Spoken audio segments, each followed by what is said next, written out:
I don't think people in this country like to talk or think about it.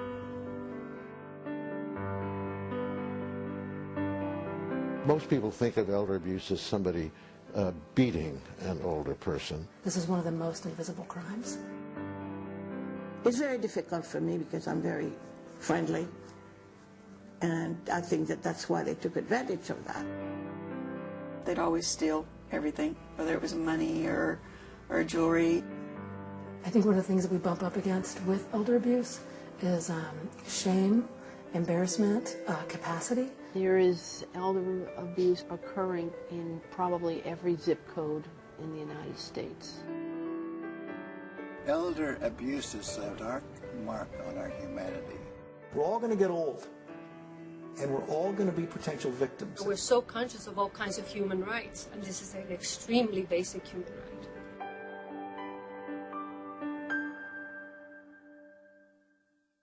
Elder abuse is a national problem that's only going to get worse with the aging of the population.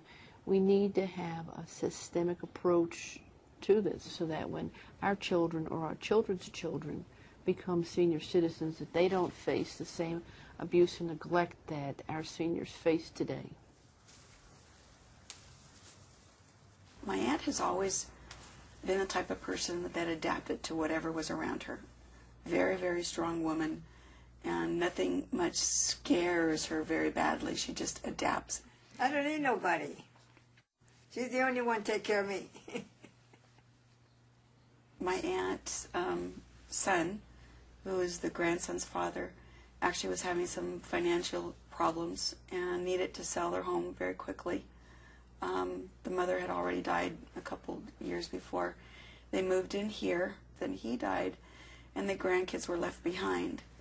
And then as they got older, things just got even more wilder with their involvement with things, drugs and such. So that even though we had seen a lot of things going on, or a lot of activity, people in and out, we kept checking, and she thought everything was still kind of fine. But one day my mom came home from visiting her and said, "Do you know that your aunt has a security door on her bedroom now?" When we went to the house, we found that there was a metal security grate type door on her bedroom. So it was a very remarkable situation.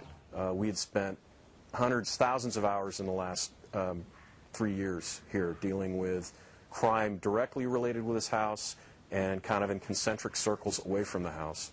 They had informed me that the city of Hayward was looking to take her home, sell her home, put her in a rest home, and that, in my opinion, would kill her. She wouldn't have her home, she wouldn't have her garden. So I came over, I asked her to come and have lunch with me so I could get her away from all the busyness that was here. And I told her, "Do you realize what's going on?"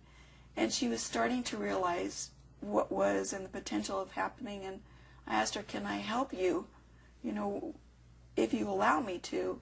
And she said yes. So the very next opportunity we had to do this problem housing abatement program called SMASH, we brought it here. We found Ms. Bastion, the homeowner. We found her grandson, several people who were part of the local gang, some people that were on parole, and a bunch of people who were under the influence of heroin. It was really sad. We have so many cases where an elderly person is living in their own home, they own the home outright, and their children or their grandchildren or a caregiver slowly takes over. And the elderly person becomes the prisoner in their own home. Elder mistreatment means to me, it means self-neglect, where an elder is not able to take care of himself or herself, and it means neglect by others.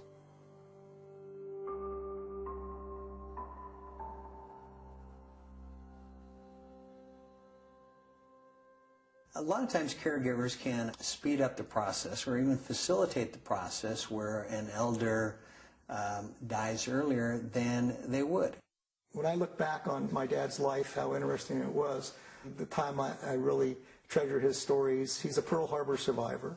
He told me what Pearl Harbor was like being in the Navy. that Sunday morning when they're at church and they see these planes flying over, and they just thought it was a practice. And then he says to me, why were they practicing on Sunday? And of course then everything just broke loose on Hawaii. And then later in life, after the war, he got a job with the Yellow Pages and ended up in sales, which he was very good at. And he was with the Yellow Pages for, 35 years. I don't think he ever missed a day. And this can happen to anybody, and I never thought it would certainly happen to me or my dad. Everything was going smooth. In October of 2007, I hired her at $250 a month just to take him to the doctors or take him to the grocery store so he could buy food or whatever, and that type thing. November comes. Now I'm getting all his financials. I get a credit card statement. A trip to Chicago for $485 on my dad's credit card. $1,350 for 10% down payment on a timeshare in Las Vegas. A ladies' President Rolex watch. A diamond ring for $7,400. So now I'm going, wait a minute. So I go to my dad and I said, did you give her permission to use your credit card to book all these things? He was shocked and he said, no, I'd never do that. We went through a number of conversations and meetings regarding the case, and eventually we then filed charges against the caregiver. He loses his own self-esteem. He's losing weight. He's upset and crying all the time. His comment to me, because I'm old, she thinks I'm stupid. There's a real pattern to these type of cases. Generally, the caregiver endears themselves to the elder, whether it be a man or a woman, and is able to then manipulate the elder in a fashion that a lot of times the children are just almost amazed by.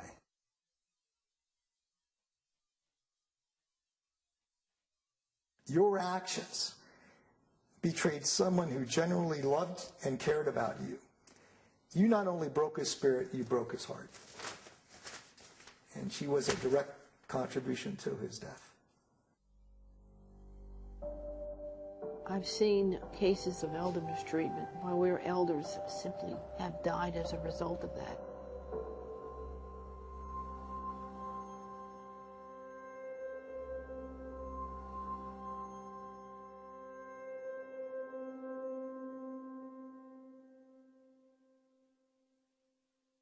Just waking up in the morning and knowing that nothing bad is going to happen to you necessarily. It's a very basic thing. Yeah. I love my grands, the children. They make me happy. And I love to see them happy too. Since I'm retired now, and I help out my daughters with my grands, because I think with a grandmother, a good grandma, you have the love for them, you watch out for them. And that keeps me going.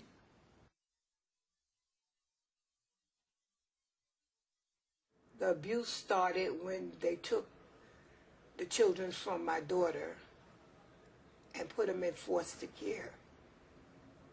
And then my daughter had like a resentment towards me. She'd be very like violent, you know, always want to fight. And she always was threatening to kill me. And this last time I was going downtown with my granddaughter and my grandson to do a petition for custody. And I don't know how she found out I was going that morning. But as we were leaving my apartment to go on the elevator, she was coming out. And she tried to pull my granddaughter, and I was holding her, and she started fighting me. I felt real bad, because it was my daughter, and she didn't have to go that route. You don't expect that from your family members.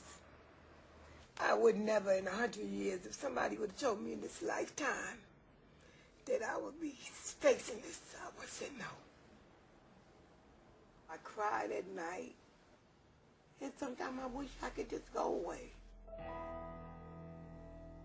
Elder mistreatment means to me elder abuse or physical abuse and complete loss of dignity for an older person.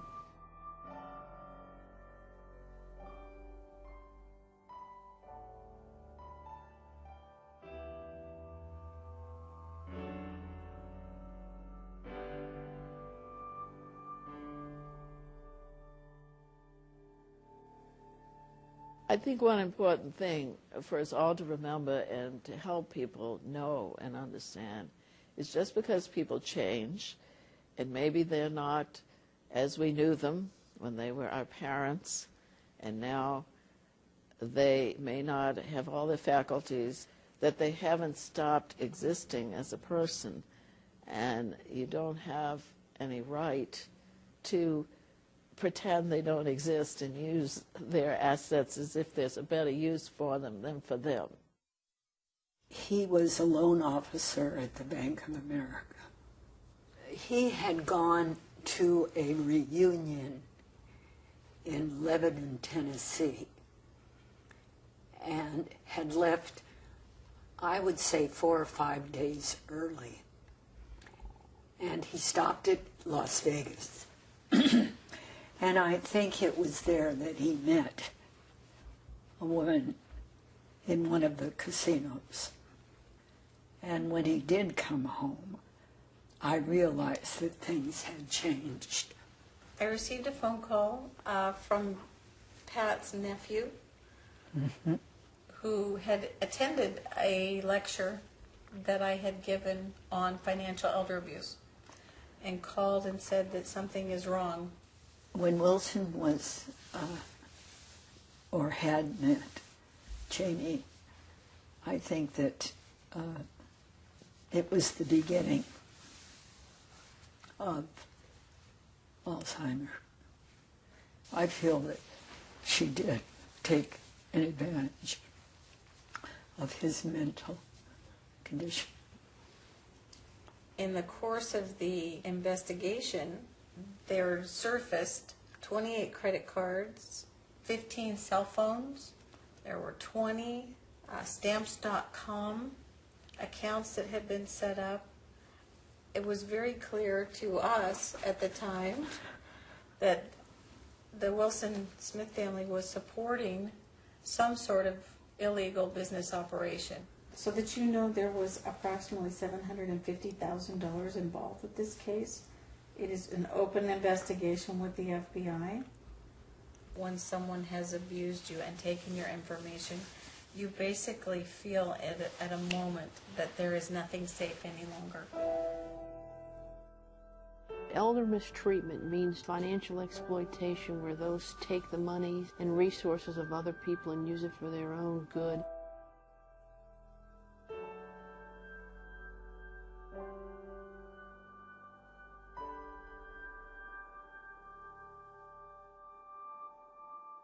The seniors in our community are the people who have lived and seen this world before us. And they contributed to great things that we've all benefited from. They have stories to tell, and they have wisdom to share.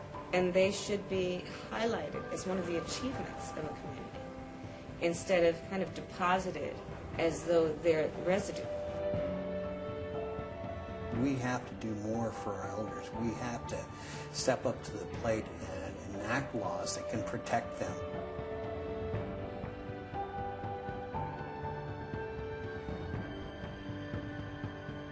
I don't think that anybody could walk into the homes of some of these abused and neglected elders and not take up this charge. Imagine if someone you knew was a victim of elder abuse, and you were in a position to support something that could stop it.